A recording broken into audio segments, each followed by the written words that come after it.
입으로 돌아왔습니다. 야 안녕하세요. 에반게리온 2부로 돌아온 뒷방상영관입니다. 그렇습니까? 저희가 이제 1부에서 줄거리나 설정에 대한 얘기를 했다면 이제 2부에서는 본격적으로 저희의 느낀 점이나 해석에 대해서 얘기해보고자 합니다. 저희들의 얘기를 하는 것이죠. 그쵸. 사실 2부가 핵심. 그쵸.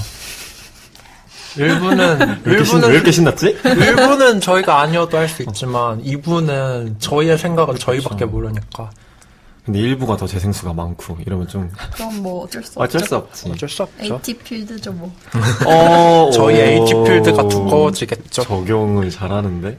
어쨌든 저희 2부에서는 이제 조금 일단 개인적으로 다 느낀 바가 다 다를 테니까 뭐 인상 깊었던 인물이나 혹은 장면들에 대해서 한번 이야기를 나눠볼까 합니다.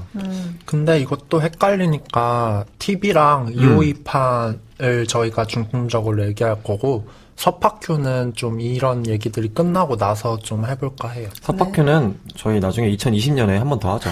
아니 진짜 너무 아까 말씀을 못 드렸는데 설정이나 이런 것들이 너무 달라진 게 많아서 전부 언급을 못했어요. 저희가. 맞아요. 달라진 것도 많고 어떻게 말해야 될지 모르겠는 것도 많아서 네. 아무래도 같은 에반게리온 시리즈지만 다른 세계관이라고도 볼 수 있어서 따로 말하도록 하겠습니다. 어쨌든 심사숙고가 필요한 것이기 때문에 저희는 이제 그럼 TV와 252판을 중점적으로 한번 이야기를 해볼 텐데요. 뭐 두 분 뭐 배씨나 운정씨 모두 이렇게 인상 깊었던 인물이나 장면에 대해서 한번 꼽아보셨나요? 네. 그렇다면 운정씨부터 한번 들어보죠. 네. 뽑아봤는데 일단 좋아하는 인물을 얘기하자면 저는 아까 일부에서는 많이 얘기를 못했지만 아츠라기 미사토 미사토? 카츠라기 미사토. 미사토라는 그렇죠. 인물과 카오루의 성이 뭐였죠? 나기사입니다. 나기사 나기사 카오루. 네. 이 두 인물이 좋아요. 보통 그러면 그 칠드런들이 아닌 그들 네. 주변에 있는 인물들이네요. 칠드런들한테는 별 정이 안 갔고 솔직히 저는 신지를 별로 좋아할 수가 없어요. 바보신지. 마가신지. 네, 그래서 일단 이 두 인물에 대한 얘기를 먼저 하자면 네. 미사토라는 캐릭터도 사실 아픔이 있는 캐릭터잖아요. 그렇죠. 그러니까 이 만화에서는 아스카 같이 주로 텐션 업 시켜주는 이런 역할을 많이 하는 좀 신지에게 누님 역할을 해주는 그렇죠. 머리가 길고 이 네르프에서 근무하는 처음엔 소령이었죠. 군인이죠, 거의. 소령이고 거의 에반게리온 작전 지휘를 하는 이런 여성 캐릭터인데 이 인물이 처음에 등장하는 걸 보면은 굉장히 막 밝고 좀 가볍고 별 생각 없는 것처럼 보이거든요. 막 집도 되게 어질러 놓고 맥주 마시면서 맥주, 좋아하고 에비스, 맥주. 막 하면서 그 캬도 너무 과장돼. 막 이러는데 그러면서 맞아요. 뭐 이게 사는 맞아요. 재미지 하면서 이렇게 처음에는 되게 속 없는 인물도 나오는데 이 인물도 알고 보면은 아버지와의 관계도 좋지 않았는데 아버지가 자기를 살렸고 그렇죠. 그리고 또 그 아버지에게 뭔가 빚졌다는 마음으로 사도들과 싸우는 그래서 네르프에 들어오게 된. 그렇죠. 이런 인물이고 또한 이 인물이 대학생 때 사귀었던 카지라는 카지 류지라는 인물이 있죠. 카지 료지라는 또 여기 겐도 밑에서 근무하는 좀 의문스러운 남성 캐릭터가 있는데 뭐 이중 산업 스파이라고 봐도 되겠죠. 그렇죠. 스파이죠, 스파이. 이 인물과의 관계도 옛날에 사귀었다 지금 헤어진 상태인데 그래서 막 뭔가 헤어졌지만 아직 미련이 있는 막 이런 맞아요. 그 좀 구질구질한 연인들의 상태 있잖아요. 이런 성인 여성을 보여주는 이런 인물인데 또 잃잖아요. 나중에 카지가 죽어서 TVA판이랑 EOE에선 카지를 잃고 또 그 아픔을 또 견디는 이런 그냥 언뜻 보기에는 되게 밝아 보이는데 알고 보면 아픔이 있고 그 와중에서도 자기가 직장에서의 임무와 또 신지에게 인간적으로도 좀 버팀목이 되고 싶어하는 이런 인간적인 면모도 보여주는 캐릭터인데 저는 이 인물이 특별히 좋은 이유가 다른 3명의 파일럿들은 아이들이라서 그런지 몰라도 아픔을 뭔가 제대로 견뎌내는 것 같지 않았거든요. 제가 볼 때. 아직 성장하는 과정이고, 그 중에서 계속 방황하고 막 남을 상처 입히기도 하는데, 그나마 이 미사토라는 인물은 자기가 아픔이 있음에도 불구하고 그거를 굉장히 잘 견뎌낸다고 생각이 들었거든요. 그래서 진짜 아픔을 견뎌내는 방법을 이 아이들이 보면서 뭔가 배울만하다? 라는 생각도 들었고, 이 인물이 가지는 직장에서의 책임감도 물론 좋았고, 그 다음에 또 카오루는 좋아할 수밖에 없지 않나요? 카오루는 뭐 어쩔 수 없이 왜냐면 이상적으로 만들어진 캐릭터이기 때문에 누군가가 이 인물을 좋아한다 한다면 뭐 왜라고 말한다기보다는 끄덕끄덕할 것 같긴 해요. 어쩌면 너무 좋아서 피하게 될지도 모르는.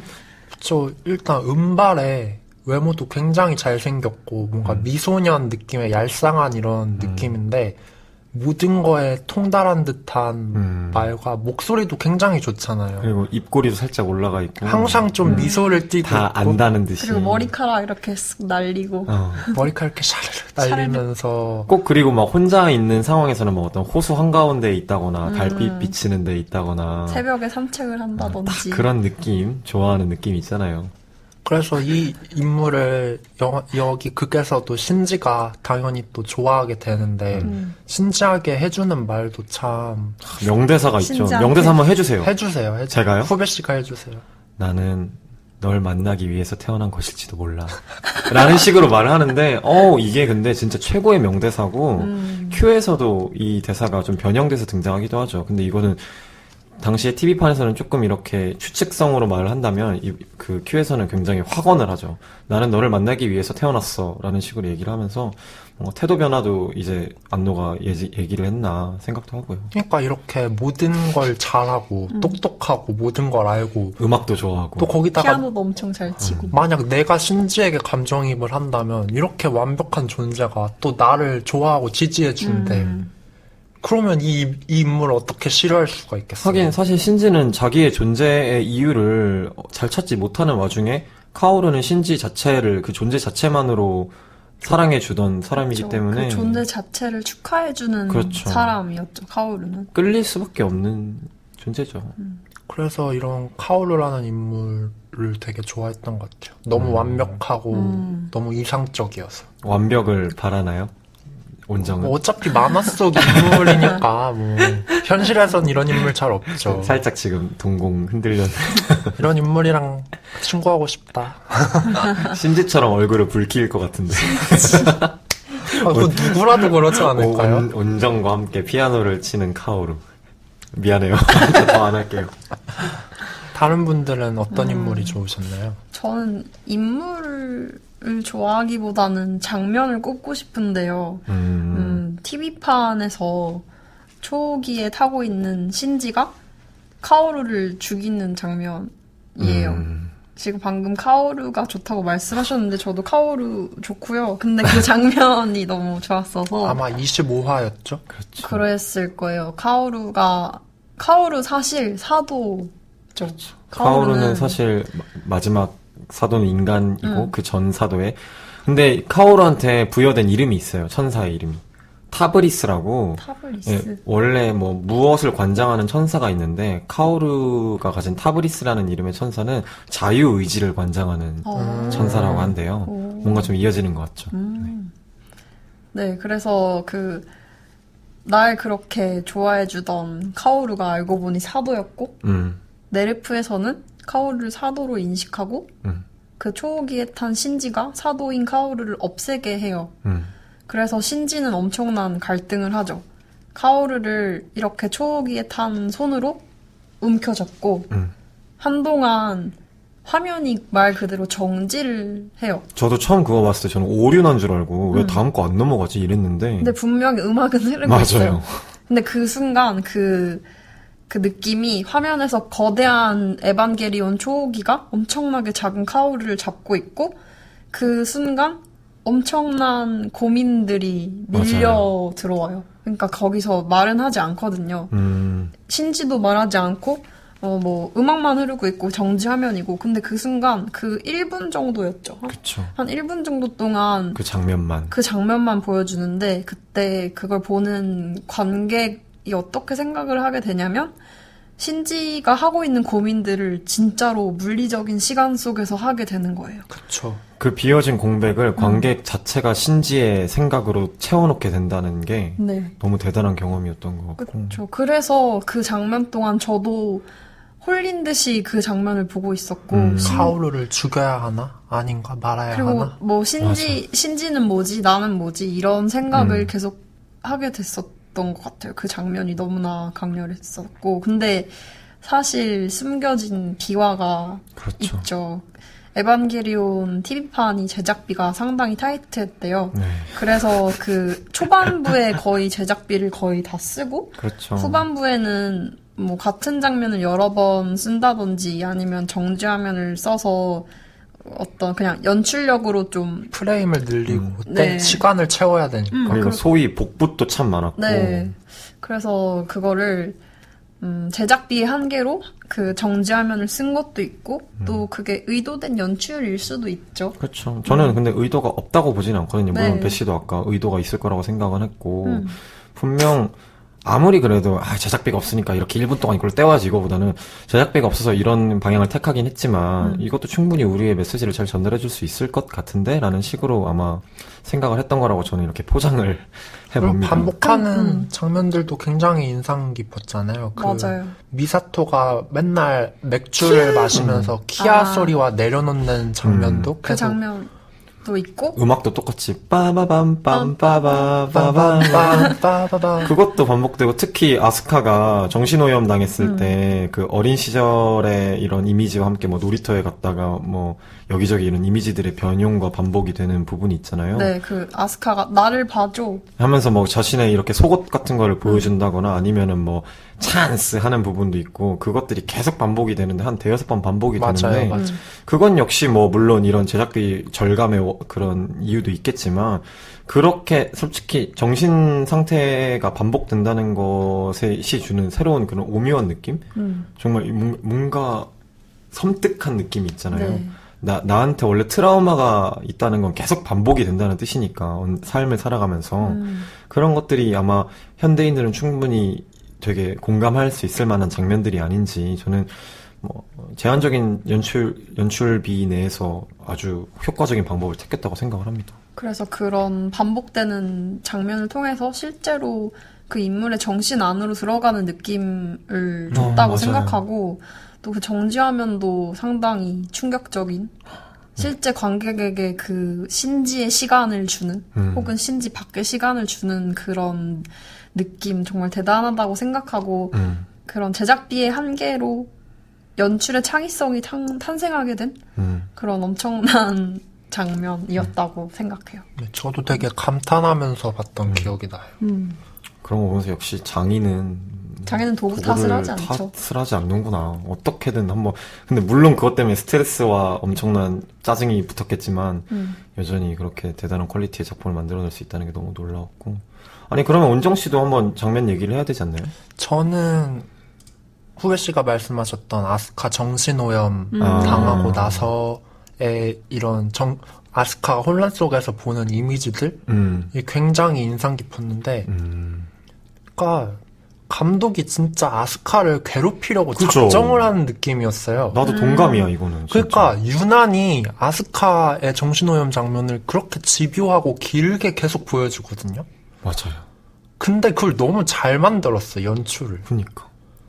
근데 정신오염이 무엇인지에 대해 먼저 정신오염 말을 해야 되지 않을까요? 정신오염. 한번 말씀해 주시겠어요? 정신오염이 뭐냐면, 그러니까 나라는 형체가 있고 나의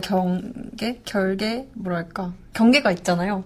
나라는 경계를 근데 그 사도가 뚫고 들어오는 거예요. 그렇죠. 그래서 계속 나는 뭐지 이런 생각을 하게 만드는데 근데 그 생각이 어쩌면 자아 성찰 같기도 해요. 뭔가 나의 못난 점, 내가 생각하기에 나의 좀 삐뚤어진 면을 직시하게 만드는 거죠. 그래서 스스로는 이걸 오염이라고 느끼지만 왜냐면 내 안에 생각하는 나의 오염을 내가 바라보고 있는 것이기 때문에 정신 오염이라고 하지만 근데 그 오염을 통해서 오히려 성장을 하게 되는 것 같다고 느꼈어요.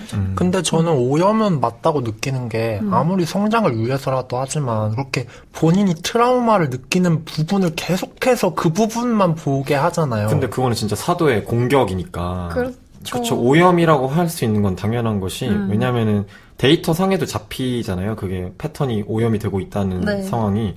그리고 제가 봤을 때 사도들 중에서 참 다 성격이 다르다고 생각을 한 게 다들 맹목적으로 그 네르프 지오프론트 밑에 있는 릴리스나 아담을 찾아서 오려는 사도들인데 이 아스카를 정신 오염시킨 사도 같은 경우나 아니면 뒤에 그 레이의 그 영호기를 오염시킨 사도나 아니면은 그 토우지가 탔던 에반게리온 4호기를 오염시켰던 사도들 같은 경우는 그런 목적 없이 오히려 인간의 내면이나 이런 거를 더 파고들려고 노력하는 사도들이라서 그게 후반부로 갈수록 그런 사도들이 많아지거든요.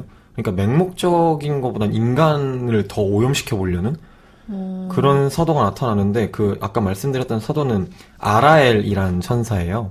이름의 뜻이 새를 관장한대요. 그래서 새 모양처럼 나타나긴 하는데 뭐 당연히 엄청난 멘붕을 시키는 것이고. 그래서 보면은 그 장면에서 아마 할렐루야라는 이런 성스러운 음악과 함께 진짜 막 괴로워하면서 신음소리를 내는 아스카가 나오는데 명장면이죠. 이 장면을 보면은 그러니까 아스카가 아까도 말씀했듯이 되게 아픈 구석들 있잖아요. 그래서 막 어린 시절에 그렇게 버려진 얘기라던가 아니면은 신지와 비교당하면서 열등감을 느낀다던가 아니면은 또 자기가 여자아이로서 느끼는 이런 남자에 대한 이걸 뭐라 성적 욕망. 성적 욕망이라고 해야 되나 여튼 저는 어떻게 봤냐면은 얘는 이미 유년기나 성장기라는 거에 있어서 굉장히 온전한 상황이 아니기 때문에 빨리 성장하고 싶고 빨리 동등한 관계로서 인정받고 싶다는 의미에서 나는 이런 것까지 할 수 있어 카지씨라고 했던 것 같고요. 근데 그런 장면들을 되게 후회하듯이 그렇죠. 보면서 막 되게 날 더럽히지 마 라는 대사를 하잖아요. 계속 괴로움을 당하면서 그래서 이런 장면을 보면서 진짜 얘를 괴롭히려고 작정을 했다 하면서 계속 그게 반복되니까 이걸 보는 저마저도 막 정신병에 걸릴 것 같은 이런 느낌을 받았어요. 근데 사실 그런 트라우마라는 게 있고 그게 아스카한테는 어쩌면 그 1등이 되려 하는 사랑받지 못해서 1등이 되면 사랑받을 수 있고 나 혼자여도 충분한 그런 그 상태가 사실은 기형적인 거잖아요. 그렇죠. 근데 그걸 스스로 극복해낸다면 정말 좋은 일이겠지만 근데 그걸 억지로 사도에 의해서 그걸 마주보게 하니까 그게 그래서 오염이라고 부르는 그렇죠. 거겠죠. 자연스럽게 극복을 하는 과정을 따라간다면 그래서 극복을 하게 된다면 건강한 건데 뭐 어떻게 이거를 상처를 아물 방법조차 모르는 상황에서 계속해서 상처를 긁어대면 네. 뭐 아플 수밖에 없죠. 그렇죠. 미칠 수밖에 없고. 후배 씨는 뭐 좋아하는 인물이나 장면? 저는 좋아하는 인물 겐도 좋아합니다. 겐도. 저 이카리 겐도를 되게 좋아하는데 왜죠? 저는 매력 포인트가 하나 있었어요. 그 일본 그 제3 신동경시 갑자기 정전이 되잖아요. 정전이 될 때가 있는데 그때 너무 더워해요 다들. 더워 했는데 갑자기 이카리 사령관님 막 아무런 미동 없이 가만히 있으셨는데 알고 보니까 밑에 대야에 자기 얼음물로 발 담그고 있는 게 너무 귀여운 거예요. 몇 안 되는 웃음 포인트. 그래서 유이도 이런 면에 애정을 느꼈을 수도 있겠다라는 생각을 했고 저는 좀 그런 남자 캐릭터 좀 좋아하는 것 같아요. 그러니까 계속 근데 아무리 봐도 이카리 겐도는 이카리 신지를 자기 아들을 사랑했나? 라는 의문을 던지면 항상 저는 확실하게 대답을 못 하겠거든요. 근데 안 한 것 같기도 하고 한 것 같기도 하고 예전에 원정 씨가 얘기했듯이 뭐 이카리 유이 자기의 아내를 마치 이카리 신지 아들이 뺏어간 것 같은 그래서 나의 연인인데 나보다 더 소중하게 여기고 있는 아들이 생긴 것에 대한 뭔가 질투심? 막 그때 당시에는 저는 그것도 뭔가 고려할 만하다고 생각을 하고요. 근데 그러면서 동시에 유이의 무덤에 갔을 때 꽃을 건네주면서 신지가 아버지와 대화해서 좋았어요 이랬더니 그 겐도가 돌아가면서 그런가? 하고 갔는데 그때 살짝 희미하게 미소를 띠는 걸 보고 아무리 그래도 아버지니까 좀 더 신지를 이렇게 신경 쓰고 있구나 하는 이런 생각까지 했거든요. 좀 그런 미묘한 캐릭터들이라고 해야 되나? 어쩌면 아내인 유이가 자신의 의지대로 그 에반게리온 초기에 들어갔지만 사라져 버렸잖아요. 그래서 그 공허에 대해서 그 공허감 때문에 다른 사람은 사랑할 여유가 없는 상태일지도 모르겠어요. 그렇다고 볼 수도 있겠군요. 그리고 그로 인해서 독단적인 선택을 한 캐릭터는 맞죠. 그렇죠. 그리고 저는 신지를 사랑하지 않았다고 생각해요. 왜냐면 결국 결말이 말을 해준다 생각하는데 원래 계획에 있어서 뭐 신지의 안위는 전혀 없죠. 그렇죠. 사실 생각하지 않은 거니까. 그러니까 사랑의 정도냐 순위냐를 따지는 건 참 웃긴 말이지만 아무리 만약에 이카리 겐도가 있다면 제가 물어본다면 세상에 다 없어지고 한 명만 꼽자면 누구를 하려면 당연히 나는 신지 필요 없고 당연히 유이만 있으면 돼라고 얘기할 것만 같긴 해요. 왜냐면은 자기 아들이 그러니까 발디엘이라는 그 4호기를 이렇게 오염시킨 그 사도가 있잖아요. 거기에 친구가 타고 있는데 신지한테 계속 왜 안 싸우는 거냐, 그러니까 친구가 타고 있는데 내 손으로 친구를 죽이라는 말씀이세요, 아버지? 이랬더니 상관없다, 죽여라. 그러니까 네가 받는 정신적인 충격, 유대감 필요 없다. 그러다가 너 초옥이 다 박살나 임마 이렇게 얘기하는 거랑 마찬가지니까 그거 보고서 또 한번 느꼈고 물론 사랑하냐고 물으면 사랑한다고 얘기할 수는 있겠지만 그게 얘기하지도 않을 것 같아요. 얘기하지도 않겠지만 무시할 것 같아요. 보통의 사랑은 절대 아닌 거라고 저는 얘기를 하고 싶고 그래서 근데 그런 부분들이 참 좋더라고요, 뭔가. 뭔가 특히 선글라스 노란색 뒤로 보이는 이 눈빛이 왜 이렇게 저는 좀 그런 느낌을 좋아해요. 현실에서 맞부닥치는 건 싫지만 그런 걸 좋아하고 제가 제일 좋아하는 장면도 여러분이 들으면 좀 경악하실 것 같은데 엔드 오브 에반게리온에서 아스카가 다시 깨어나잖아요. 어머니의 존재를 알고 2호기에서. 근데 이제 젤에 의해서 양산형 에반게리온들이 양산형 롱기루스의 창을 가지고 2호기를 찢어 발기게 되죠. 그 부분이 너무 좋은 거예요. 비둘기 장면이라고 하더라고요. 그 장면. 네, 와서 다 뜯어먹는 장면. 근데 그걸 보고서 구토하는 사람들도 많았다고 해요. 당시 극장에서 그게 개봉했을 때. 근데 저는 그게 너무 마음에 드는 거예요. 그러니까 아스카를 왜 저렇게까지 몰아붙일까라는 생각이. 이것도 아스카야. 네. 그러니까 내 생각은 뭐였냐면 아스카를 저렇게까지 왜 밀어붙이지라는 생각이 이제 넘어가서 그래 밀어붙일 거면 어디 끝까지 가보자라는 생각을 저는 예상을 했거든요. 그랬더니 이렇게까지 하게 되는구나 해서 놀라웠어요. 이런 기술, 이런 표현력 같은 거에 대해서 놀랐고 거기서도 음악이 되게 이질적이에요. 다른 빠밤 하면서 죽는다 끔찍한 이런 음악이 아니라 뭔가 좀 홀리한 음악이 나오거든요. 모든 것을 통달한 듯한 음악. 그러면서 아스카는 끝까지 눈을 한쪽을 부여잡고 왜냐면은 다들 눈을 물어뜯었기 때문에 안에서 고통이 전해져 오니까 눈을 이렇게 휘어잡고 죽여버리겠어라는 말을 반복을 하는데 애들이 다 올라갔다가 한꺼번에 창을 꽂죠. 지금 아마 아토믹 씨가 올린 인스타 스토리에 있는 장면도 아마 그 장면 중에 하나일 텐데 그게 너무 마음에 들더라고요.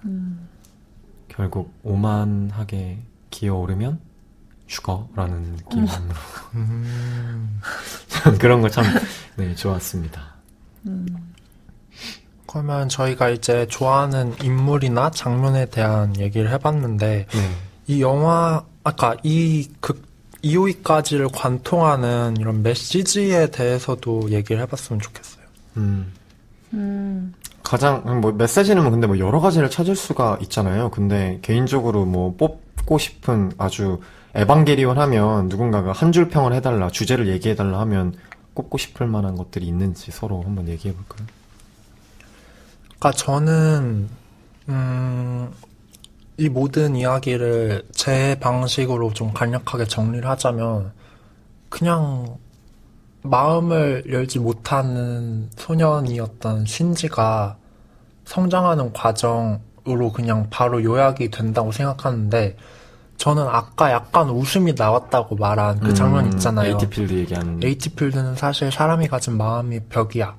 이 순간부터 그냥 이 모든 과정이 신지를 깨우치게 해주기 위한 모든 극적인 요소들을 배치한 것뿐이구나 라는 생각이 들면서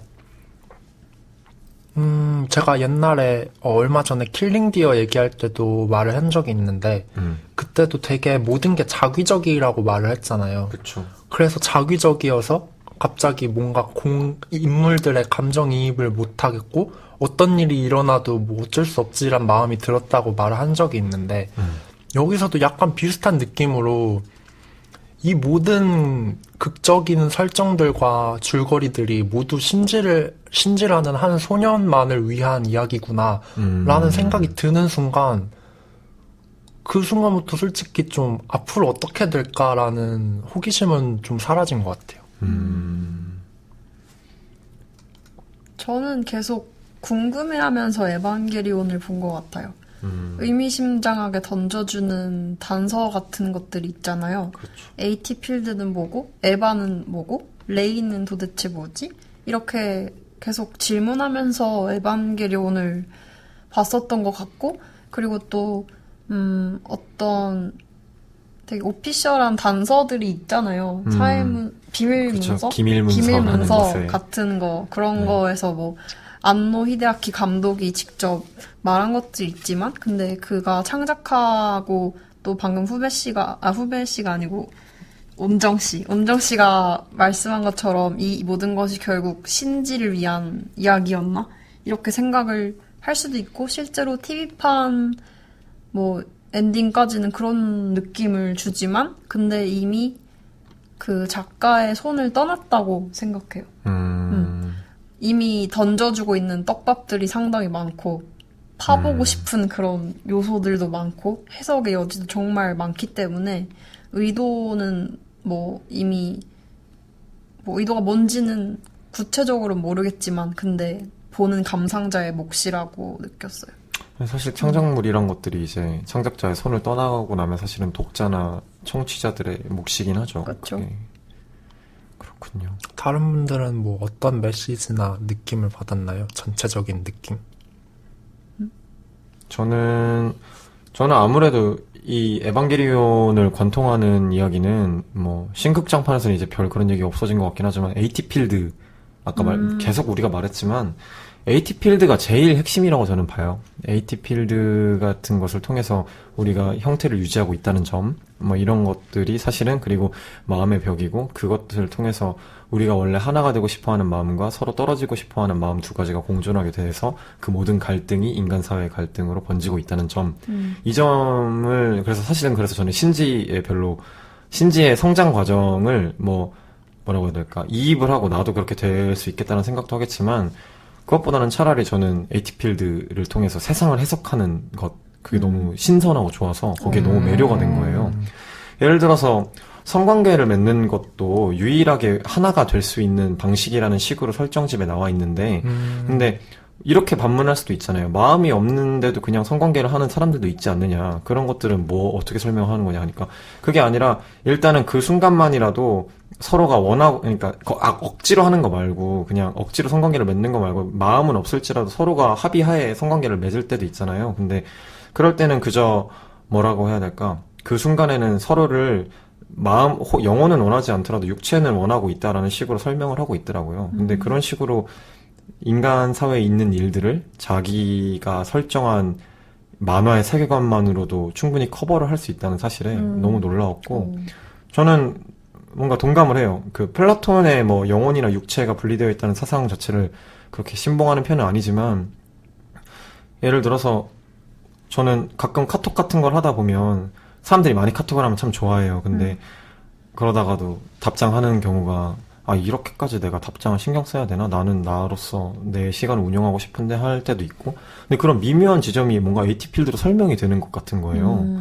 원래 인간들은 다 서로 하나의 뭐 질량 보존의 법칙에 의해서 함께 다 같이 하나의 존재로 있고 싶어 할 수도 있었는데, 나라는 주체성이 강해지면서 그리고 나만의 어떤 공간이나 그런 걸 갖고 싶어 하면서 이렇게 멀어지는 경우가 있구나. 이게 계속 왔다 갔다 완급 조절을 해가면서 살아가는 것이 인생이구나라는 생각을 하게 됐고, 결국에 제가 선택할 거는 아마 더 주체성, 후자 쪽에 좀 더 무게를 둬야 되지 않나라는 생각을 하고요.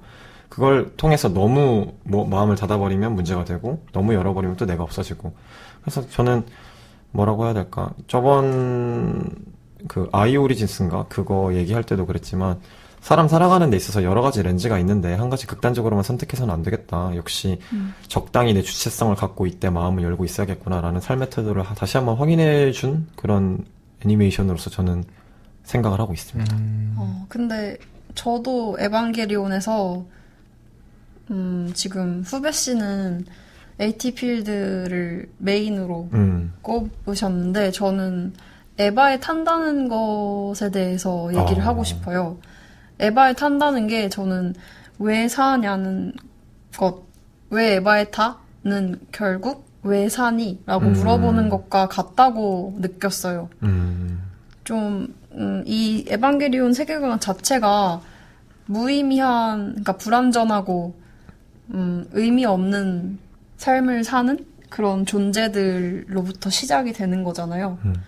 근데 거기서 그 무의미 속에서 어떤 선택을 할 건지는 인간이 정하는 거죠.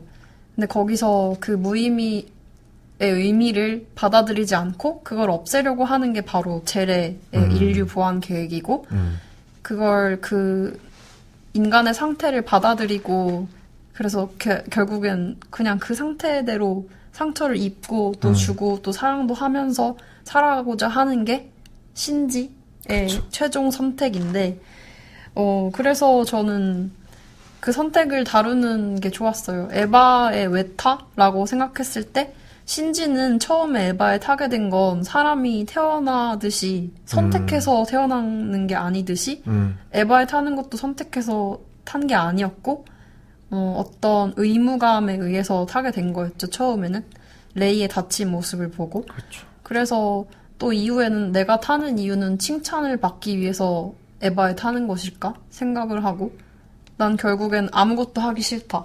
그런 모르겠는 상태 속에 혼란의 상태 속에서 그저 가만히 있고 싶다라는 생각을 하게 되죠. 신지가.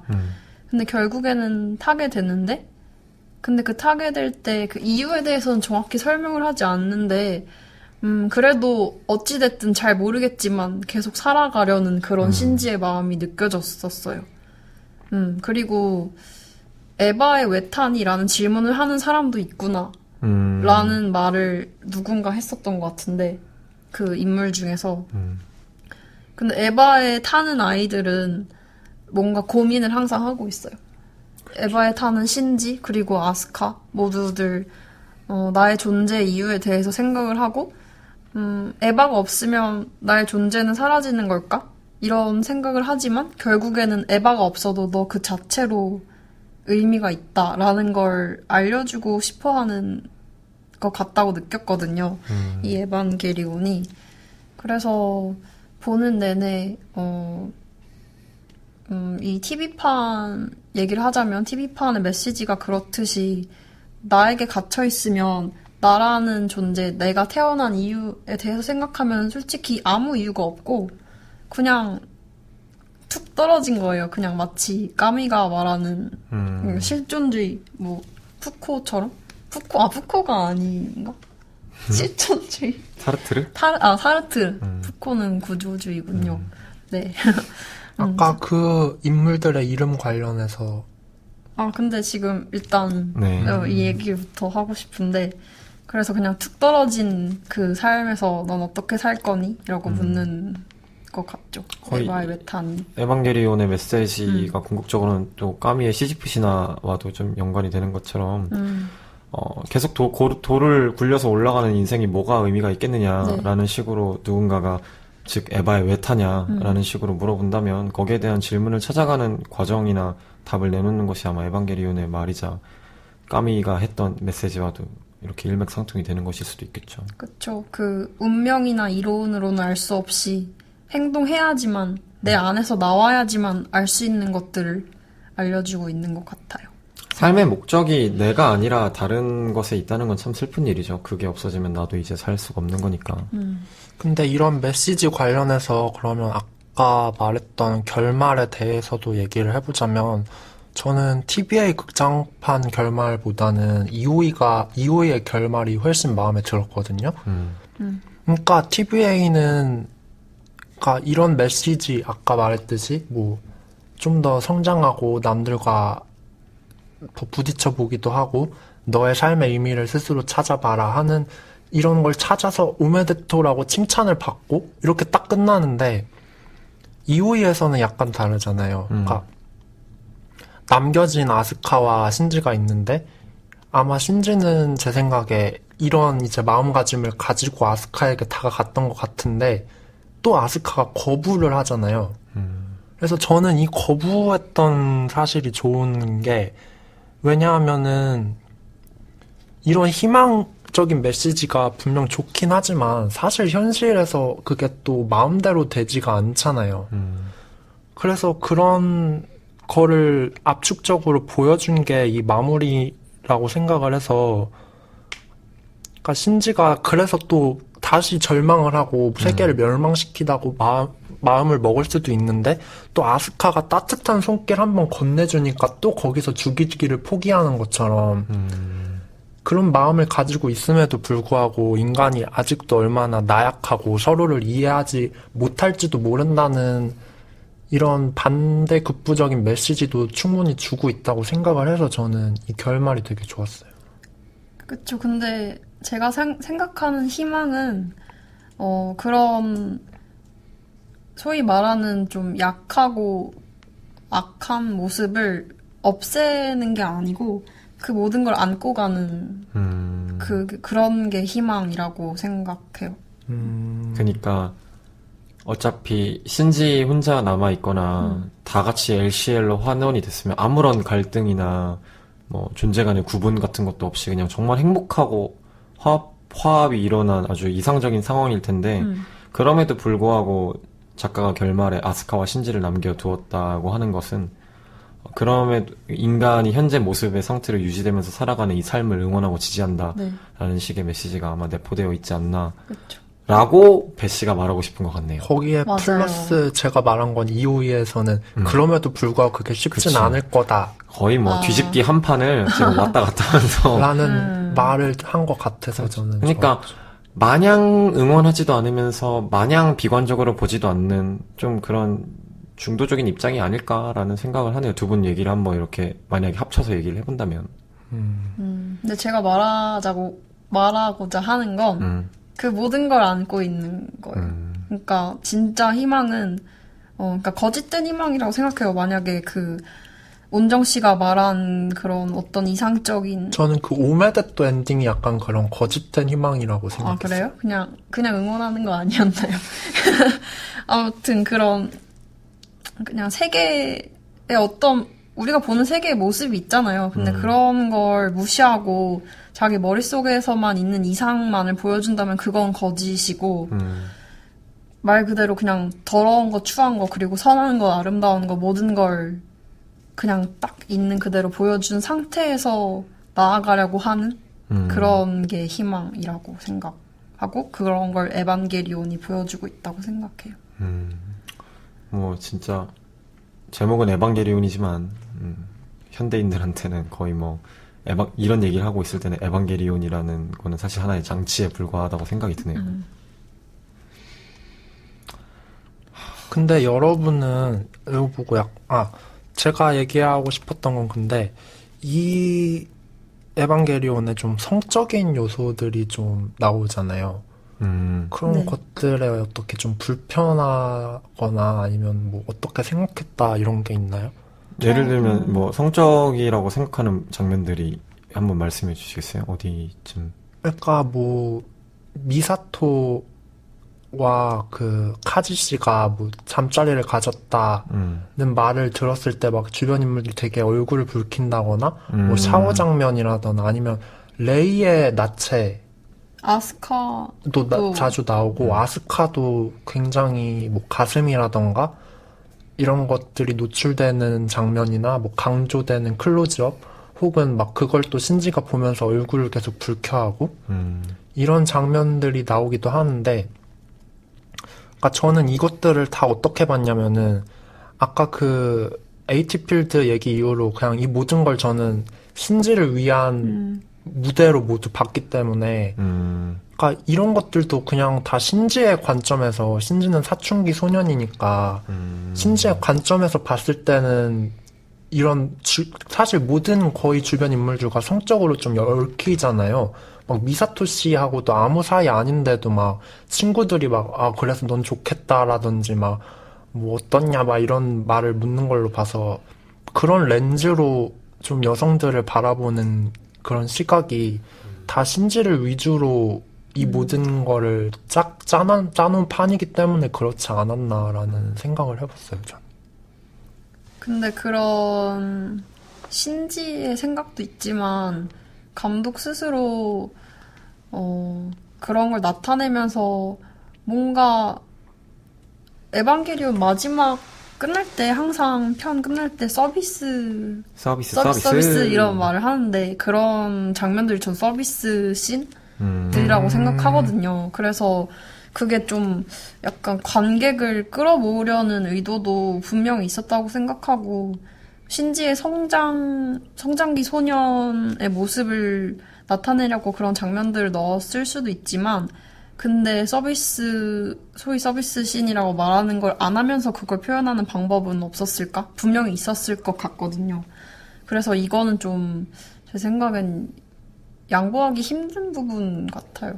저도 개인적으로 그렇게 친구들이랑 농담 따먹기 식으로 나오는 것들은 뭐 그 당시에 뭐 그런 것에 대한 개념이 없었고 원래 그런 걸 뭐 해왔다라는 식으로 뭐 얘기를 한다면 할 말은 없겠지만, 저는 개인적으로 운정 씨의 의견이랑 배 씨의 의견을 다 들어보면서 느낀 건데, 신지는 그동안 너무나 외로웠던 존재였고, 그 극 중에서도 나왔다시피 뭐 미사토 씨에게 키스를 하는 장면이나 레이가 이렇게 다가오는 장면이나 아스카 오는 장면이, 이게 세 가지가 계속 변주되면서 나타나는 장면들이 있잖아요. 네, 나중에. 네, 그쵸. 나체로. 네, 나체로 계속 막 신지 이러면서 이렇게 계속 새 여인이 이렇게 바뀌어서 오는 게, 뭐 그게 뭐 소위 말하는 뭐 남자들의 판타지를 충족시켜주는 하렘물 이런 느낌이 아니라, 어떻게든지 가족이 된 사람이든 나에게 다가온 어떤 이런 여성들과 하나의 합일이 되려고 하는, 아까 제가 말씀드렸다시피 성관계라는 측면에 있어서 하나로 돌아갈 수 있는 그거를 갈망하는 거 아닌가 하면서도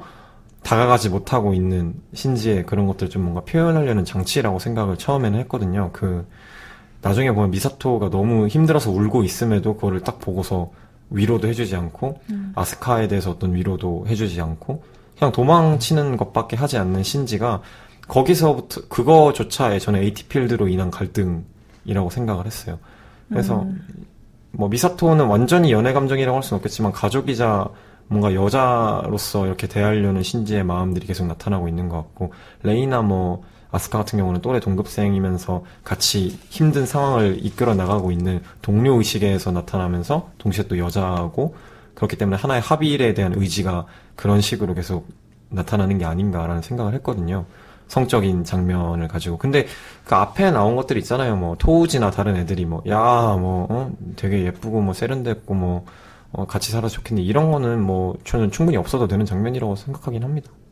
저는 그러니까 이렇게 신지의 시선으로 봐서 이런 장면들이 등장한 것도 맞지만, 또 배 씨의 말처럼 아무래도 많은 관객들이 보게 하기 위해서 일부러 넣은 것들도 있지 않나. 여담인데 80년대 그때쯤에 마법소녀 미소녀물이 엄청 뜰 때고, 동시에 그 로봇물이 뜰 때였어요. 그래서 에반게리온 사람들이 아무래도 오덕이라고 볼 수 있는 이유가 두 가지가 합쳐진 거니까. 그러네요. 그쵸. 그리고 레이나 아스카라는 캐릭터가 일본 그 애니씬에 등장하고 나서부터 나온 파급력은 엄청나기 때문에, 이제부터 나오는 레이랑 비슷한 느낌의 푸른 계열의 머리 스타일의 좀 쿨한 느낌의 여성 캐릭터들이 모해화되는 거는 다 에반게리온을 좀 조상님격으로 보고 있기도 하고, 그래서 저는 아무리 이거 뒤를 봐주는 식으로 얘기를 해준다고 해도 그 얘기는 양보는 할 수 없을 것 같이, 모두가 보기 위해서 만든 상품화 장면이 아닌가라는 생각도 하긴 해요. 맞아요. 그리고 한편으로는 저는 그러니까 신지는 어떻게 보면 자신의 정신을 보듬어 주거나 하는 그런 존재들을 다 여자에게서만 찾은 거잖아요. 그래서 좀 남성에게서도 그런 모습을 찾을 수 있었으면 좋겠는데 일단 아버지와는 전혀 그런 관계를 그렇죠. 맺지 못했고 카지가 그나마 좀 비중 있게 등장하는 거의 유일한 다른 남자 캐릭터인데 수박이나 재배하고 있거든요. 그 카지 씨도 딱히 든든한 뭐 남성의 롤모델이 돼주지는 못했고 해서 그게 좀 그런 인물이 하나쯤 있어도 좋았지 않았을까. 카오루가 그게 될 수는 없었을까요? 카오루. 저는 근데 개인적으로 어머니에 대한 사랑을 갈망하다가 어머니가 사라졌기 때문에 신지가 조금, 그리고 아버지한테는 상처만 입었기 때문에 좀 더 여성 캐릭터한테 집착하는 성격은 그런 데서 기인하지 않았나 생각을 하고, 카지는 개인적으로 그냥 불완전한 존재라고 생각을 해요. 계속 여성을 뭔가 희롱하다시피 강제로 미사토한테 엘리베이터에서 키스를 하거나 맞아요. 별 감정이나 의미 없이 리츠코의 뭐 몸을 손댄다거나 이런 장면들이 많이 나오곤 하는데, 그리고 신지와 같이 잠들 때 뭐 본인의 개똥 철학을 얘기를 하긴 하잖아요. 뭐 강 건너에 있는 존재가 여자고 뭐 자기는 남자라서 둘은 뭐 영원히 섞일 수 없다 이런. 근데 그런 생각을 하면서 그리고 그 사람이 하는 면모도 이중 스파이고 어딘가 소속될 수 없이 너무나 외롭게 떠도는 존재의 전형인 것 같아요. 카지는. 그리고 방금 얘기하니까 떠오른 건데 아무래도 이게 옛날에 만들어진 거다 보니까 그런 어쩔 수 없는 좀 성에 대한 선입관적인 이런 대사들이 계속 나오긴 하죠. 뭐, 그쵸. 뭐 여자 캐릭터들도 막 뭐 난 여자로서 뭐 어떻게 해야 돼. 그리고 맞아 마기. 신지한테 그런 얘기도 하잖아요. 남자잖아. 맞아요. 뭐 정신 차려. 너 남자잖아. 아시카가 이러면. 신지에게 뭐 넌 남자애가 뭐 왜 그렇게 뭐 그러냐. 맞아요. 그리고 그리고 마기 컴퓨터도 사실 리츠코 박사의 어머니가 만든 그런 그쵸, 나오코 시스템인데 인공지능 컴퓨터인데 근데 거기서도 리츠코가 계속 말하기를 여자의 마음에 대한 얘기를 뭐 해요. 어머니로서의 자아와 여자로서의 자아. 과학자로서의 자아 자아가 세 개가 들어있다. 합쳐진 그게 마기라고 하는데 도대체 그리고 항상 뭔가 마지막에 결정을 하는 건 주로 여자로서의 마음이 컴퓨터의 마음이 그렇더라고요. 결정을 했는데 뭐 저는 여기서도 왜 굳이 그러니까요. 여성이라고 했을까? 인간이라도 그러니까. 했어도 되지 않았을까? 그러니까 이 에반게리온 세계관에서 여자는 이렇고 남자는 이렇다라는 걸 이미 결정을 하고 그걸 가지고 얘기를 하는 거예요. 그렇죠. 그래서- 그리고 이미 아담이란 존재가 남자 쪽 느낌이고 릴리스가 여자 쪽 느낌이잖아요. 근데 릴리스는 성경에서는 사실 악마라는 뜻이기도 하고 뭐 어느 정도 이거는 부정을 못 하겠어요. 남성 중심적인 시선이 이미 뭐 시대 상황을 뭐 고려한다는 걸 빼더라도 여전히 짙게 들어있는 것이고 네, 뭐 저는 그렇습니다. 그렇죠. 인정을 안 할 수는 없는 것 같아요. 이 지점은. 그리고 이거 말고도 제가 좀 또 비판점으로 꼽고 싶은 점은 네. 아까 이게 자기적으로 느껴졌다 했잖아요. 그게 이걸 더 강화시킨 이유가 뭐냐면은 그러니까 인류의 운명이 거의 신지한테 달렸잖아요. 신지와 이 아이들에게 달렸는데 이 아이들을 보면은 막 그렇게 진지하게 싸우는 것 같지 않았거든요. 처음에는. 그렇죠. 막 되게 막 진짜 자기들의 손에 이 인류의 운명이 달렸는데 너가 뭐 나한테 무슨 말을 했느냐 안 했느냐 하면서 막 되게 장난을 친다거나 나는 마음 상해서 안 싸울 거야 라거나 이런 말을 하는 되게 애들 같은 모습을 보인다거나 그리고 이 뒤에서 또 이들을 그 안에서 돕는 네르프 직원들이 있는데 이 직원들이 하는 일이라고는 맨날 막 큰일이 났습니다. 뭐 출동해야 합니다 하고 맨날 뭐 고장나서 뭐 사출해야 되면 안 됩니다. 고장났습니다. 다메데스. 뭐 맨날 접속 불가입니다. 뭐 파일럿 송출에 실패했습니다. 이런 얘기밖에 하지 못하고 모두 얘네한테 기대는데 저는 이 상황이 너무 현실성이 안 느껴지는 거예요. 그러니까 이걸 좀 더 현실성 있게 만들려고 하면은 얘네도 좀 더 진지한 마음으로 임하고.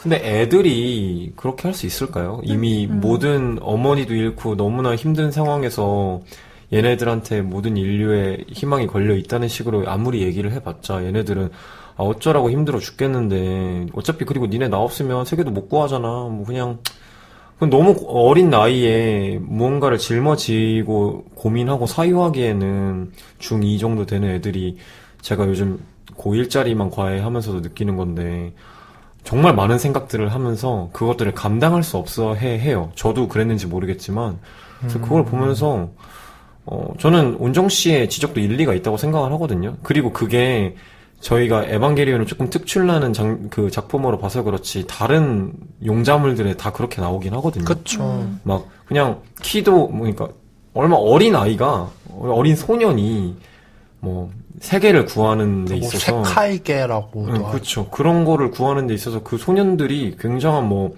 사명감 같은 거 없이 야 어때? 잘하지? 막 이러면서 막 다른 애들은 대단해. 근데 갑자기 그 인물한테 모든 세계의 운명이 달려있는 거야. 그렇죠. 근데 저는 개인적으로는 에반게리온의 그 성장 배경이나 실드런들의 성장 배경이나 상황을 보면서 충분히 그렇게 반응할 수도 있겠다라는 생각을 했어요.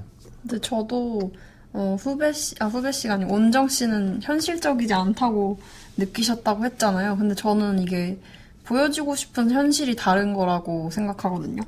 에반게리온에서 뭐 어떤 아이들은 정말 영웅은 흔히 있는 게 아니잖아요. 자신의 생명을 버리면서까지 어떤 사람을 위해 희생하고 구해내는 그런 영웅은 정말 나오기 힘든 건데, 근데 그거 있으면 있는 존재로 그냥 감사해야 할 일인데, 근데 어떤 이들은 그렇고 또 다른 이들은 자신의 정신적인 그런 혼란 속에 있잖아요. 그래서 저는 그건 또 다른 현실이라고 생각하고, 감독이 그런 현실을 보여주고 싶었던 거는 이 에반게리온이 단순한 영웅물이 아니고, 정신의 상태, 그런 고민들을 보여주고 싶었기 때문에 그런 인물을 선택하지 않았나 싶어요. 근데 저는 아까 말했던 걸 좀 더 심화해서 얘기를 하자면은, 그래서 그러니까 이 아이들의 정신 상태에 모든 세계의 운명이 달려있고 나머지 인물들은 그러니까 이 아이들을 빛내주기 위한 도구로 보였어요. 그래서 얼마나 이 인물들의 역할은 희생되거나 뭐 이 상황이 얼마나 위험한지에 대해서 말을 해주거나 이거에 그치지 결국 마지막은 뭐 확률이 몇 %든 맨날 얘네한테만 맡기고 그렇죠. 그냥 얘네들은 할 수 있는 게 하나도 없잖아요. 근데 사실 웃긴 게 에반게리온 타봤자 할 수 있는 것도 없어요. 막 걔네 플러그 빼면 몇 분밖에 못 뛰고. 그리고 걔네가 직접 뭐랄까 총을 쏘는 건데 거의 컴퓨터 게임 조작하듯이 그냥 자동으로 커서 그 목표물 지점에 맞춰지면 그걸 그냥 쏘는 거거든요. 그리고 뭐 그 본부 안에 있는 사람들이 저는 아무것도 안 한다고 생각하지 않고, 그러니까 아무것도 안 한다기보다 사도를 물리칠 수 있는 영향력이 너무 적어서, 그러니까 물리치는 그 액션 자체는 에반게리온이 하지만 그걸 분석하고 사도가 어디 있는지 알려주고 또 뭐 어딜 공격하면 된다라고 말해주는 것들은 다 네르프 소속 그렇죠. 직원들이잖아요. 그래서 그분들의 역할은 분석이 없다면 그래서 자신의 위치에서 그러니까 자기가 할 수 있는 거는 다 하고 있다고 생각하고, 그래서 모두들 함께 있었기 때문에 사도를 물리쳤지, 그 에반게리온만 있었다면 과연 사도가 죽었을지? 저는 개인적으로 제 어린 시절에 에반게리온을 봤으면 좋아하지 않을 거라고 생각을 했던 이유가 초호기가 막강하지가 않아. 그 뭐라고 해야 되지? 그 자기의 통제 하에서 통제 불능이 되어야 막강한 거지. 근데 저는 그런 거 되게 싫어했거든요. 그러니까 뭐 아니 주인공이면 주인공이랑 로봇이 이렇게 합체가 돼가지고 팍팍 부시고 뭐 그 안에서 막 이렇게 컴퓨터 노름이나 하고 있는 사람들이 야 너 그렇게 행동해다니 어쨌든 내가 이겼잖아요 이렇게 해서 이렇게 얘기를 하면 차라리 근데 실제로 아스카가 그런 말을 한 적도 있잖아요. 근데 했다가 결국은 계속 망치고 막 됐어요 나 출격할래 하고 나갔다가 그래 해라 이러고 미사토가 그냥 그래 하라고 했는데 결국 떡실신 당하고 이런 식인데 저는 그것 자체가 불완전하다는 게 너무 뭔가 마음에 드는 거예요. 나중에 나이가 먹고 보니까 그래 모든 게 스포트라이트는 저 사람은 요번에 뭐 나중에 하게 될 방송에서도 말하겠지만 하나의 뭔가를 만드는 데 있어서 그 사람만 스포트라이트를 어쩔 수 없이 받게 되는 종목이 있어요. 그리고 나머지들은 좀 이렇게 보이지 않는 것들. 근데 알고 보면 그것들이 없으면 아무것도 되지가 않고 맞아요. 배우가 혼자 날뛰어봤자 카메라가 아무도 안 찍어준다면 사실은 아무것도 될 수가 없잖아요. 근데 이거는 너무 간 얘기긴 한데 어쨌든 뭐 저는 옛날에는 그래서 그런 뭐 본부에서 얘기하고 있는 어른들 그런데 싸우는 애는 아이들인 그런 것들을 되게 좋아했거든요. 어른들은 무기력하다고 생각을 했거든요. 애들만이 모든 걸 달리고. 그래서 애들을 무시하는 어른들에게 저는 이게 굉장히 통쾌하다고 생각을 했는데, 이번에 또 살펴보니까, 역시, 어디든지 빛과 소금도 있고 하는구나. 다들 다 같이 역할이 있구나. 확실히 노력을 하고 있구나라는 생각을 이번에는 하게 되더라고요. 여러분의 말을 들으니까 또 완전 쓸모없는 인간들은 아니에요. 하지만 뭐 어차피 마지막 결론은 신지의 마음이었지만 그렇긴 하죠. 그건 아무도 반박할 수 없지만 그거는 반박이 힘들긴 해요. 여튼 네르프의 직원들도 열심히 일했네요. 네. 그리고 에반게리온 만든 게 누굽니까? 켄도 유이. 유일한 과학자들 아닙니까? 아니. 그리고 그 제3 도쿄 그 도시를 만든 사람들. 그쵸. 어떻게 할 거예요? 돈을 받고 열심히 일을 하고 건설을 한 사람들이겠죠. 그렇죠. 그거 아세요? 지오프론트가 사실은 인공적으로 만든 게 아니라 원래 리리스의 검은 달이 북극에 와서 이렇게 부딪혔잖아요. 근데 그게 부딪히면서 리리스가 나오는데 그 나오면 달이 이렇게 있는데 그 안이 텅텅 비게 된 거예요. 그러면서 지오프론트가 됐고 그 지구가 이렇게 시간이 지나면서 그 대륙이 옮겨져 가면서 일본으로 간 거죠, 그게. 라고 설정을 해놨더라고요. 그렇군요. 그래서 사람들이 야 니네가 뭔데 서도들이 다 일본으로 가고 에반게리온이 다 일본에 있냐 이렇게 말한다면 지오프론트가 결국 그렇게 대륙 간 이동에 있어서 일본에게 가서 그래 라고 얘기를 하려고 랜덤이네. 네, 그런 만약에 뭐 어쩔 거야. 뭐 일본이네 뭐. 저 어쩔 거야. 안도가 만든 걸 어쩔 거예요. 되게 웃긴 것도 웃긴 게 처음에 아스카가 2호기 딱 탔어요. 그래서 뭐 신지도 같이 타라고 했을 때 막 이제 모든 정신이랑 싱크로율을 하려고 이렇게 독일어로 뭐라고 해요. 그랬더니 갑자기 근데 신지가 뭐야 했더니 탁 싱크로율 끊겨. 야 독일어로 생각 못해? 이랬더니 신지가 독일어 이러다가 됐어 일본어로 할게 이러는 게 굉장히 뭔가 뭐라고 해야 되지? 그런 다 일본인에 의해서 이루어지는 게 아니다라는 거를 뭔가 대변하려고 일부러 그런 장면을 넣은 것 같은데 그게 너무 귀여운 거예요. 그렇게 생각할 수도 있겠네요. 재밌더라고요. 네. 저희 뭐 어느 정도 이야기가 다 진행이 됐나요?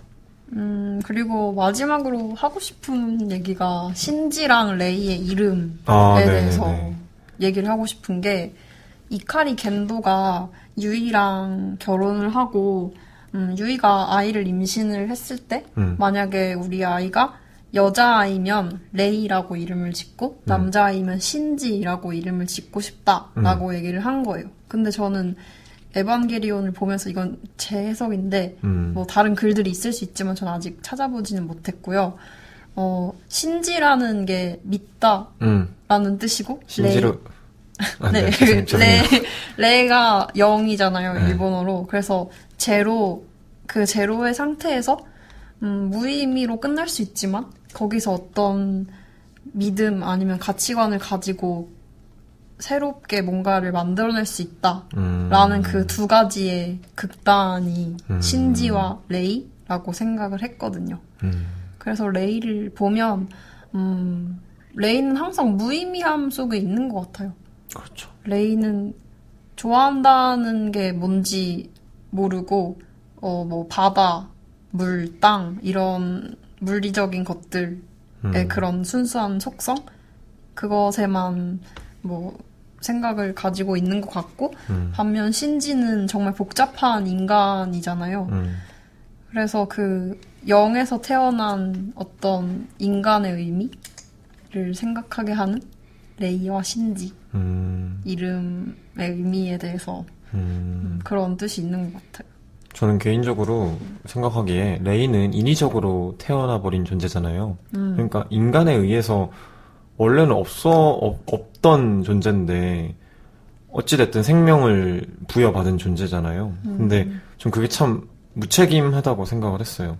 그렇게 만들어 놓고 계속 죽고 또 태어나고 죽고 또 태어나고 하는 게 너무나 끔찍한 일들이라고 생각을 했고, 제가 기본적으로 일본은 좀 과학기술에 대해서 되게 경외하는 작품들이 애니메이션이 많이 나왔다고 생각을 했거든요. 뭐, 다른 용자물들, 뭐 기차가 변한다거나 아니면은 과학기술에 이거는 뭐 엄청난 발전이지 라는 식에 대한 얘기를 많이 해주는 것들이 많다고 생각했는데, 에반게리온이 가지고 있는 과학기술은 결국 극단으로 가면 끔찍해진다는 생각밖에 안 근데 들더라고요. 이런 메시지를 가진 일본 SF 애니도 꽤 많지 않나요? 공각기동대도 그렇고. 근데 공각기동대는 제가 안 봐서 잘은 모르겠는데 동년에 거의 나온 작품들이라 그리고 그 이전부터 물론 영화는 동년에 나왔지만 그 이전부터 원래 공각기동대 설정이 더 먼저 있긴 했는데 좀 그때 당시에 일본의 배경을 좀 이렇게 일본 사회의 느낌을 보여주는 느낌이라고 생각을 했어요. 그 전까지는 과학기술 최고 이렇게 갔다면 이대로 가다간 우리 인간이 아닌 존재가 될 수도 있겠다라는 생각? 이런 것들이 좀 보이는 것 같아서. 저는 일본 SF 애니메이션 뭐 많이 보진 않았지만 에반게리온이나 공각기동대 그리고 비교적 최근 작품이지만 뭐 사이코패스라는 이런 작품들에서도 항상 과학기술 발전에 대한 경계를 항상 담고 있는 것들이라 생각해서. 근데 원래 그거에 대한 얘기를 먼저 한 곳이 바로 서양이래요. 그러니까 동양 쪽은 사실은 처음 과학기술이 유입됐을 때는 그거에 대한 뭔가 이용 가치에 대해서 더 많이 생각을 했지. 뒤늦게 들어온 거니까. 근데 서양 쪽은 이미 거기에 대한 성찰이 오래돼 있었는지 뭐 문학작품이나 영화 같은 데서 좀 한 발짝 앞서서 그런 경계심에 대해서 얘기를 했다고 하더라고요. 근데 에반게리온이 뭐 그것에 일본에 있어서 선구자격은 아니겠지만 어느 정도 그거를 짚어낸 거의 디스토피아 같은 미래에 대한 얘기를 해준 것 같아서 좀 더 가치 있게 평가하는 사람도 있는 것 같더라고요.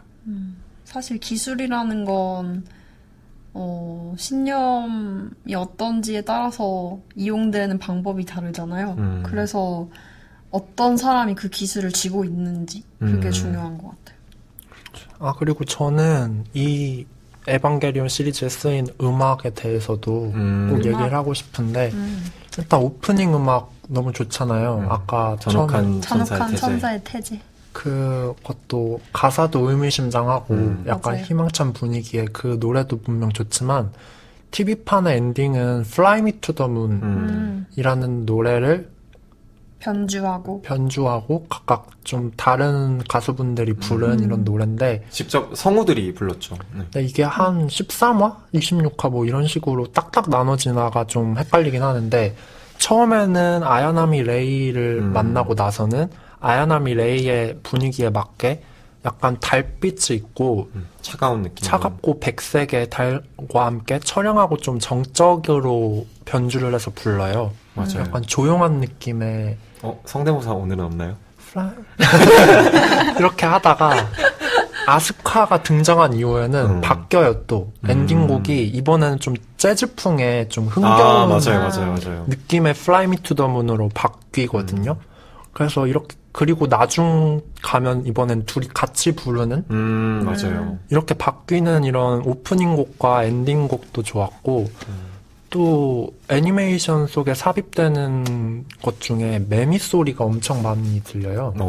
그래요? 여름에 막 그 매미 소리, 특히 신지가 학교 가거나 아니면 다친 다음에 병원에서 벽 보고 일어났을 때 막 맞아. 계속 매미 소리가 들려요. 매미 소리만 들리고 그 안에 있는 병실은 되게 파란색의 어두운 분위기. 그리고 천장의 불빛. 또 이 천장이야 모르는 천장 이 부분. 그래서 이런 현장감을 살려주는 그래서 에반게리온 하면 뭔가 여름이 떠오르는 그렇네요 뭔가. 이런 현장음도 되게 좋았고 또 마지막으로 좀 웅장하고 홀리한 음악들 있잖아요. 좀 성스러운 듯한 전투 장면에서 주로 나오는 맞아요. 아까 성스러운 음악들이 나오는데 뭐 베토벤 뭐 9번 교향곡도 나왔던 것 같고 그 멜로디 뭐지? 뭐 기뻐하며 경배하세 영광의 주 하나님.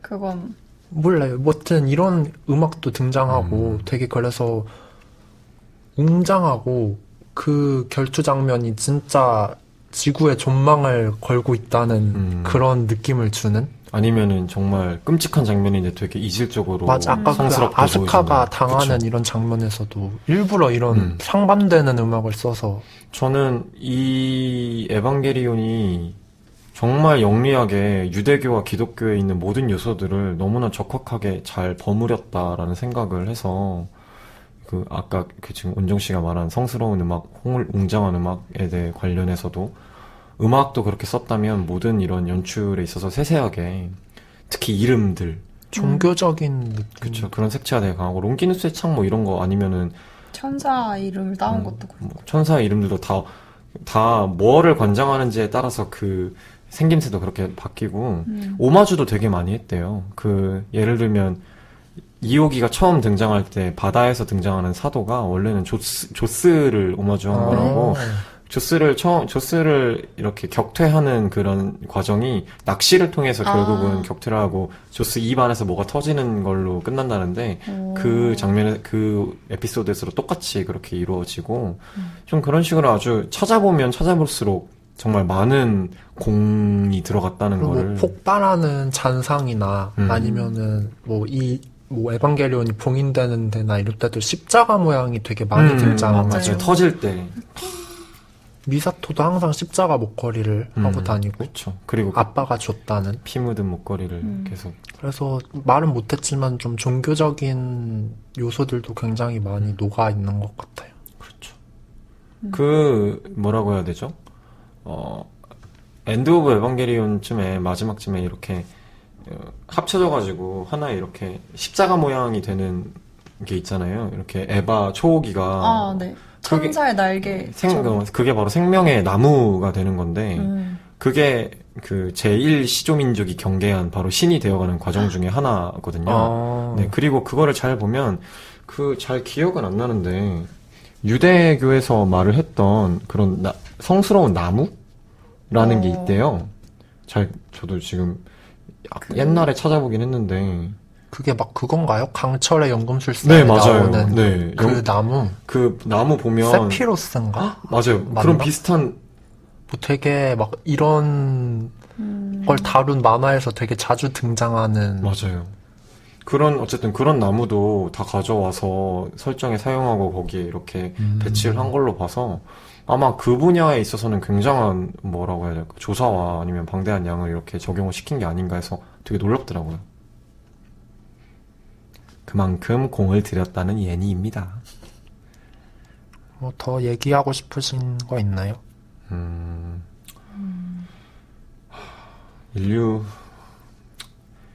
결국 인류 보안 계획은 해서는 안 되는 일이겠죠.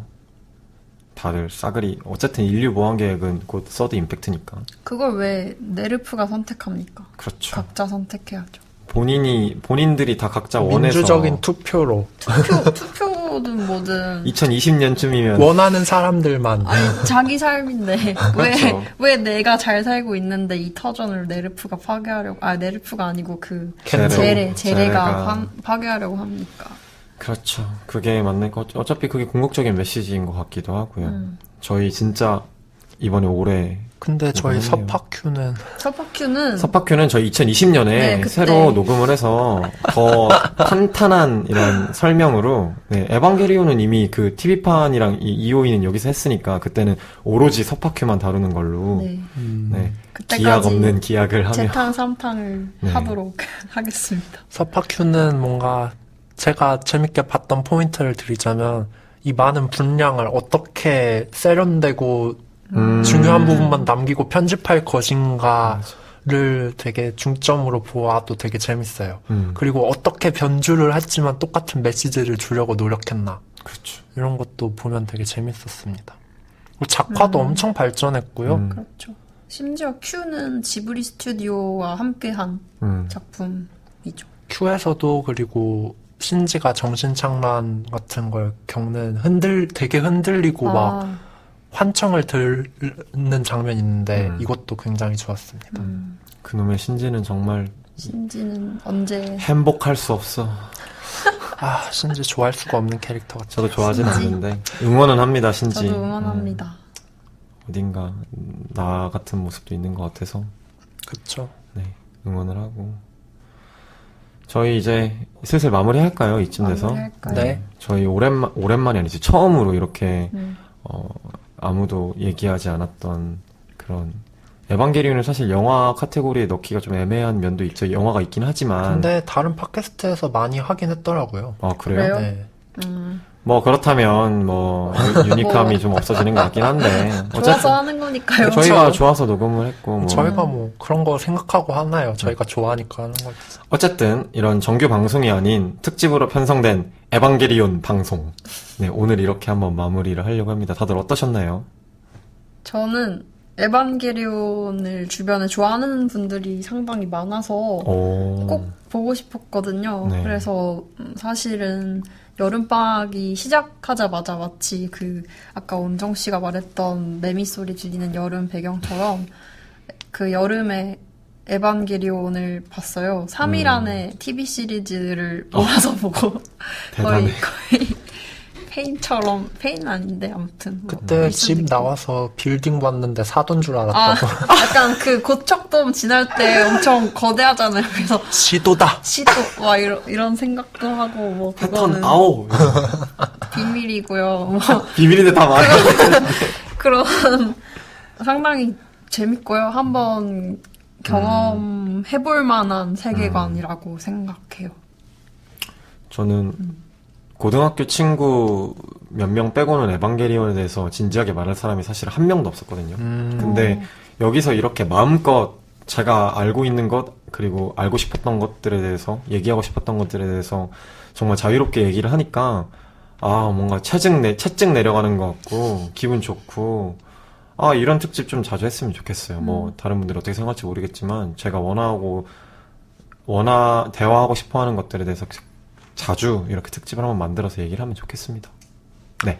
저는 뭐 구성이나 막 아니면은 여담 같은 거를 사실 말할 게 더 많은데 좀 아쉬운 점은 있어요. 막 뭐 예를 들어 막 이 구성이 정말 청취자분들이 듣기에 좀 정리가 됐다고 느끼실까 하는 이런 걱정과 또 다른 걸로는 제가 뭐 에반게리온도 봤지만 또 다른 일본 애니메이션을 보면서도 할 말이 많은 게 몇 가지 있었는데 그런 것도 좀 못해서 아쉽긴 하지만 뭐 시간 관계상 어쩔 수 없었고 또 웃음 포인트가 몇 가지 있었거든요 보면서 맞아요. 그 제례 중 한 분의 성대모사라든가 막 그런 게 있었는데 그래도 뭐 즐거웠습니다. 처음이니까. 네. 처음이니까. 저도 진짜 아쉬운 거 많은데, 저 에반게리온 1호기부터 8호기까지 다 조사했고, 그리고 사도들이 18사도거든요? 아담이랑 릴리스까지 사도로 포함해서. 근데 그 사도들 이름이랑 기원도 다 알았거든요. 근데 뭐 이거를 얘기하기가 좀 웃기잖아요. 자, 여러분, 제 3사도는 사키엘, 4사도는 삼시엘, 막 이러면서. 지금 빨리 말하고 싶은 거 아니에요? 아니, 다 말하진 않을 건데. 저희한테는 말해주시길 바랍니다. 네, 어쨌든 정말 즐거운 시간이었고요. 여러분 또 다른 특집으로도 찾아올 거고 9월 달에 저희 중간결산 느낌의 특집 방송도 있을 테니까 많이 기대해 주시고 네, 정규 영화 방송도 많이 기대해 주시기 바랍니다. 네, 아마 다음 주에 본투비 블루가 올라갈 예정입니다. 네, 저희는 이만 이쯤에서 인사드리도록 하겠습니다. 안녕. 감사합니다. 바이바이.